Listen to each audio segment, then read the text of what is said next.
Pick हम types of budget के प्रकार। सबसे पहले तो हम ये जानें, क्योंकि बजट के बारे में हम पहले पढ़ ही चुके हैं, बजटन क्या है, बजट के उद्देश्य क्या हैं, अच्छा बजट बनाने के लिए कौन कौन से तत्वों की आवश्यकता होती है हमें। तो देखा जाए तो सभी उपक्रम योजनाएं बनाते हैं, कुछ व्यवस्थित और औपचारिक रीति से और कुछ अनौपचारिक रीति से। बड़ी और मध्यम आकार की संस्थाएं होती हैं और छोटी और मध्यम आकार की संस्थाएं होती हैं।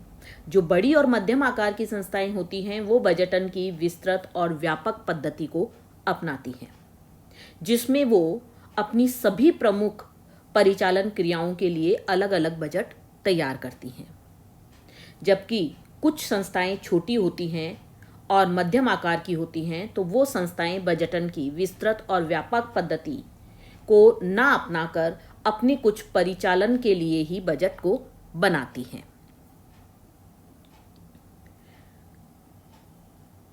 यहाँ पर बजट व्यवसाय को जीवन शक्ति प्रदान करके संचालित करता है। व्यवसाय की प्रकृति के आधार पर विभिन्न व्यावसायिक संस्थाएं अपनी अपनी आवश्यकताओं के अनुसार अलग अलग प्रकार का बजट तैयार करती हैं। विद्वानों ने बजटों के बारे में अध्ययन किया और उसके आधार पर उन्होंने अपने विचारों के आधार पर बजटों को अनेक प्रकार से वर्गीकृत किया है। वैसे तो व्यवसाय में बजट की एक विशेष भूमिका होती है, क्योंकि बजट जो होता है वह व्यावसायिक क्रियाशीलता का आधार होता है। हमारे बजट जो होता है वो एक प्रकार से ये कह सकते हैं हम कि व्यावसायिक उद्देश्यों को प्राप्त करने के लिए तेल की भांति कार्य करता है। व्यवसाय की प्रकृति के आधार पर विभिन्न व्यावसायिक संस्थाएं अपनी अपनी आवश्यकताओं के अनुसार अलग अलग बजट बनाती हैं और प्रत्येक व्यावसायिक संस्था में प्रमुख रूप से 3 क्रियाएं आसानी से पहचानी जा सकती हैं। पहली, माल या सेवाओं का विपणन, दूसरी, माल या सेवाओं का उत्पादन और तीसरी, संस्था की वित्तीय प्रबंधन। तो क्रियाशीलता के आधार पर इन तीनों प्रमुख क्रियाओं के लिए बजट बनाए जाते हैं। माल या सेवाओं का विपणन, माल या सेवाओं का उत्पादन और तीसरा है हमारे संस्था का वित्तीय प्रबंधन।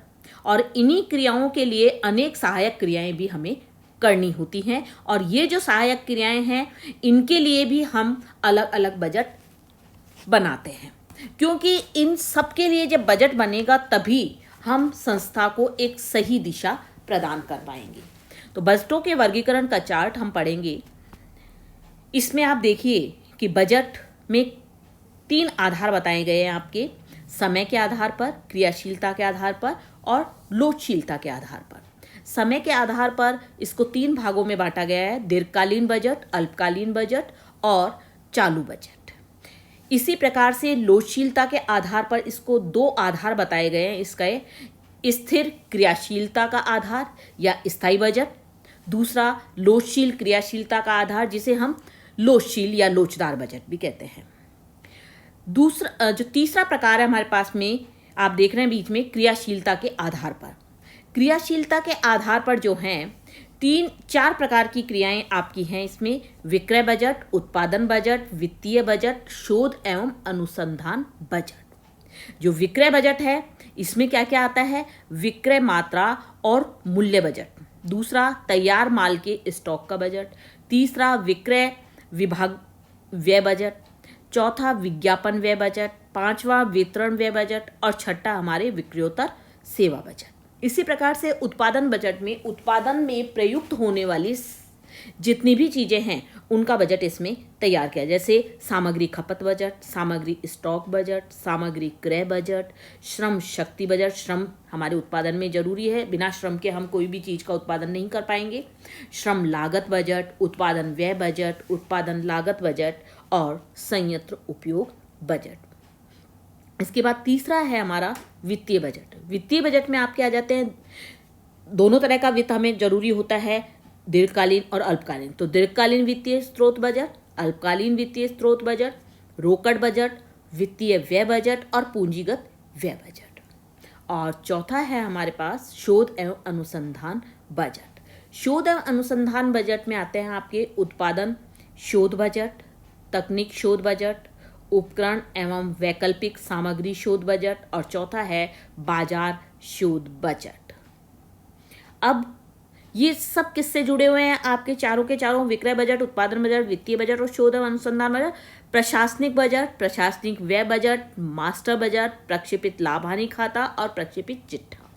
तो इस प्रकार से हम बजट का वर्गीकरण करते हैं, बजट को विभाजित करते हैं। इन सब का हम अलग अलग अध्ययन करेंगे। तो सबसे पहला है समय के आधार पर बजट। जो समय के आधार पर बजट है वो नाम से ही स्पष्ट हो रहा है कि इसमें समय अवधि को ध्यान में रखा गया है। समय के आधार पर जो बजट है उसको 3 भागों में वर्गीकृत किया गया है। आपने चार्ट में देखा ही है अभी, दीर्घकालीन, अल्पकालीन और चालू बजट। अब दीर्घकालीन बजट, ये बजट जो होता है वो बजट होता है जो कि दीर्घकालीन नीतियों और उद्देश्यों के आधार पर बनाया जाता है, जो कि दीर्घकालीन योजनाओं से संबंधित होता है और जिसकी सामान्य व्यवसाय की प्रकृति के अनुसार जो 5 से 10 वर्ष की अवधि के लिए बनाया जाता है। इसमें व्यवसाय के स्थायी विनियोगों से इनका संबंध होता है और सामान्यतः जो दीर्घकालीन बजट होता है वो विशेष क्षेत्र जैसे भावी बिक्री, भावी उत्पादन, पूंजी व्यय, शोध और विकास कार्यक्रम, वित्तीय आवश्यकताएं, लाभ पूर्वानुमान, इनके लिए बनाया जाता है। ये वर्तमान निर्णयों के भावी परिणामों को मूल्यांकन करके प्रबंधन को वर्तमान निर्णयों में सहायता करते हैं। और दीर्घकालीन बजट जोखिम को पूर्णतया समाप्त नहीं करते, लेकिन एक ऐसे स्तर तक कम करते हैं जहां उत्पादन और संस्था के उद्देश्यों को क्षति नहीं पहुंचे। साथ ही आपके दीर्घकालीन बजट जो होते हैं वो अनेक कारकों से प्रभावित होते हैं, जिनमें बाजार की प्रवृत्तियां, उत्पादन वृद्धि, औद्योगिक उत्पादन, राष्ट्रीय आय और सरकार की आर्थिक और औद्योगिक नीतियां आती हैं। दीर्घकालीन बजट बनाने का दायित्व किसका होता है? उच्च प्रबंधन का होता है और यह बजट व्यवसाय के आकार, व्यवसाय की प्रकृति, उत्पादन प्राविधि, मशीनों, उपकरणों का जीवन काल, सरकारी नीतियों आदि से प्रभावित होते हैं। यह हम पढ़ चुके हैं। साथ ही दीर्घकालीन बजट का निर्माण क्यों किया जाता है, इसकी आवश्यकता क्यों महसूस होती है हमें, या ये तब किया जाता है जब नवीन व्यवसाय की स्थापना की जाए, विद्यमान व्यवसाय का विस्तार, विकास और पुनर्गठन किया जाए, मशीनों का पुनर्स्थापना हो रही हो, शोध एवं विकास कार्य किया जा रहा हो, कर्मचारियों के आवास के लिए गृह निर्माण और अन्य कल्याणकारी योजनाएं बनाई जा रही हों। तो ऐसी स्थिति में हम दीर्घकालीन बजट का निर्माण करते हैं। सेकंड है आपके अल्पकालीन बजट। जो बजट संचालन क्रियाओं के संबंध में तैयार किया जाता है उसे हम क्या कहते हैं? अल्पकालीन बजट कहते हैं। या ऐसा बजट जो व्यवसाय की प्रकृति के अनुसार सामान्यतया 1 या 2 वर्ष की अवधि के लिए तैयार किया जाता है उसे हम क्या कहते हैं? अल्पकालीन बजट कहते हैं। और इसको मौद्रिक इकाइयों के रूप में प्रस्तुत किया जाता है। अधिकांशतः जो निर्माणी संस्थाएं होती हैं वो 1 वर्ष, थोक व खुदरा व्यवसायी 6 माह के लिए बजट बनाते हैं। तो अल्पकालीन बजट की अवधि निर्धारित करते समय इसे प्रभावित करने वाले घटकों को ध्यान में रखना जरूरी है। व्यवसाय के संचालन में क्रिया की गति में निरंतरता और नियमितता बनाए रखने के लिए अल्पकालीन बजट का निर्माण जरूरी है। ये बजट उत्पादन की प्रक्रिया और उसकी अवधि, व्यावसायिक गतिविधियां, व्यावसायिक नीतियां, आय के स्रोत, बाजार की प्रकृति, उत्पादन साधन और मानवीय संबंधों से अधिक प्रभावित होते हैं। तीसरा बजट है हमारे पास में चालू बजट। अब चालू बजट, ये बजट जो होता है अल्पकालीन बजटों के रूप में ही आपके होता है, लेकिन इसकी जो अवधि होती है वो 1 माह या कुछ माह होती है, यानी कि अति अल्प समय के लिए ये बजट बनाए जाते हैं। मासिक, तिमाही, 6 माही ये बजट तैयार किए जाते हैं। तो इस तरह से हम कह सकते हैं कि चालू बजट वो बजट होते हैं जो वर्तमान परिस्थितियों पर आधारित अल्प अवधि के लिए उपयोग हेतु बनाए जाते हैं। वो बजट आपके चालू बजट कहलाते हैं। तो वर्ष के दौरान किए जाने वाले कार्यों का विवरण और पूर्ति इस बजट में दर्शाया जाता है। लघु व्यवसाय में इनकी प्रासंगिकता को नगण्य बताया गया है और साथ ही ये कहा जाता है कि यह एक खर्चीला बजट है, इसलिए बड़ी संस्थाओं द्वारा इसका उपयोग किया जाता है, छोटी संस्थाओं द्वारा इसका उपयोग नहीं किया जाता है। तो इस प्रकार से ये बजट जो हैं वो समय के आधार पर 3 बताए गए हैं आपके: दीर्घकालीन बजट, अल्पकालीन बजट और चालू बजट। नेक्स्ट है आपके लोचशीलता के आधार पर बजटों का वर्गीकरण।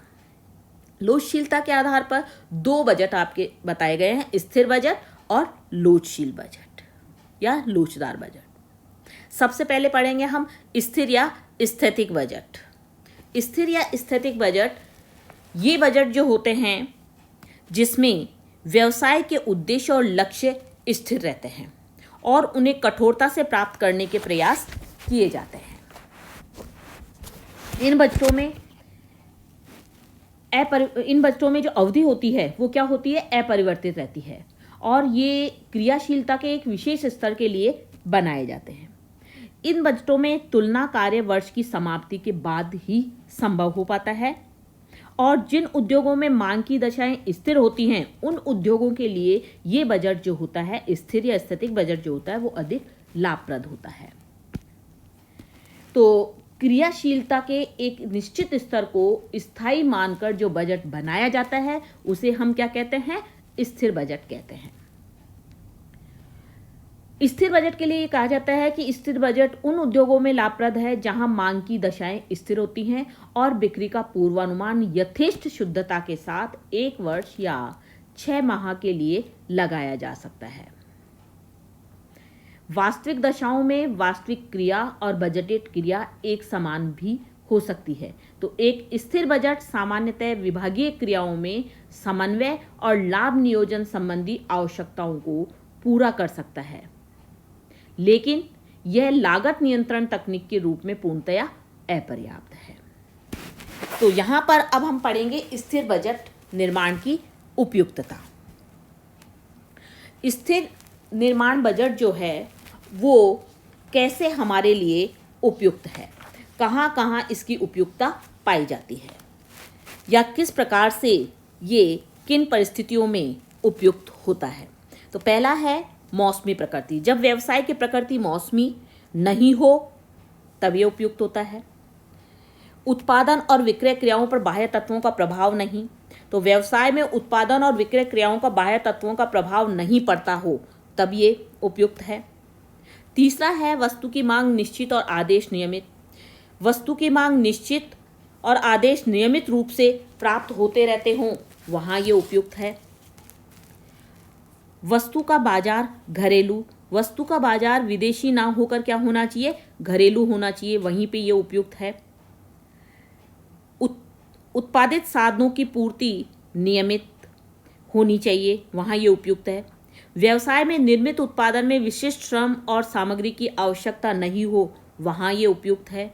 और मूल्यों में स्थिरता की प्रवृत्ति हो, वहाँ ये उपयुक्त है।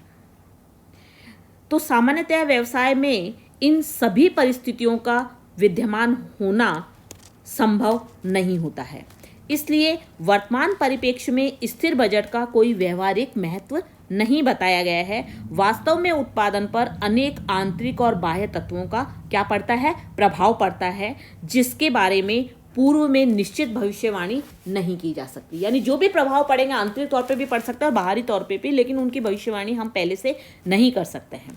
तो सामान्य परिस्थितियों में ही इस प्रकार के बजट का निर्माण किया जाना चाहिए। नेक्स्ट है स्थिर बजट के लाभ। स्थिर बजट के लाभ यानी ये जो बजट है ये लाभदायक भी है। किस स्थितियों में लाभदायक है?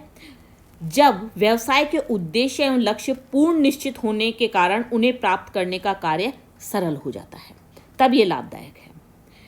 विशुद्ध पूर्वानुमान पर अधिक बल देने के कारण पूर्वानुमान विभिन्न सांख्यिकीय और गणितीय विधियों का प्रयोग करते हैं ताकि इससे लक्ष्य निर्धारित किए जा सके और जिन्हें निर्धारित अवधि में हम प्राप्त कर सकें।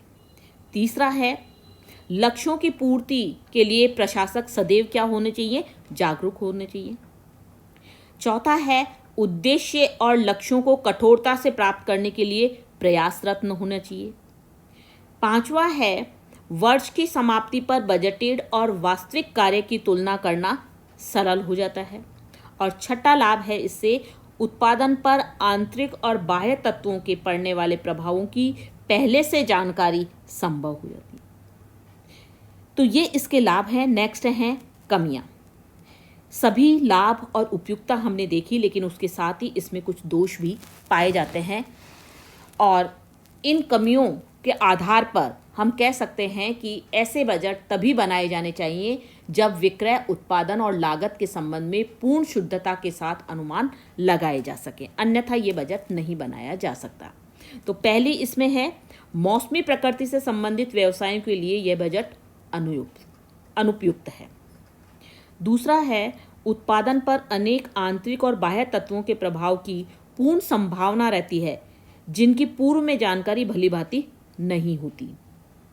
तीसरा है, निश्चित और विशुद्ध पूर्वानुमान संभव नहीं क्योंकि उत्पादन संबंधी कारकों के बारे में निश्चित भविष्यवाणी नहीं की जा सकती। चौथा है, वर्ष के बीच में अप्रत्याशित घटनाओं के घटित होने से स्थिर बजट क्या हो जाता है? बेकार हो जाता है, निष्प्रभावी हो जाता है। और पांचवा है, लोचशीलता का अभाव, यानी बीच में यदि परिवर्तन कर दिए गए तो उसके अनुसार इसमें एडजस्टमेंट नहीं किए जा सकते, इसमें लोचशीलता का अभाव पाया जाता है।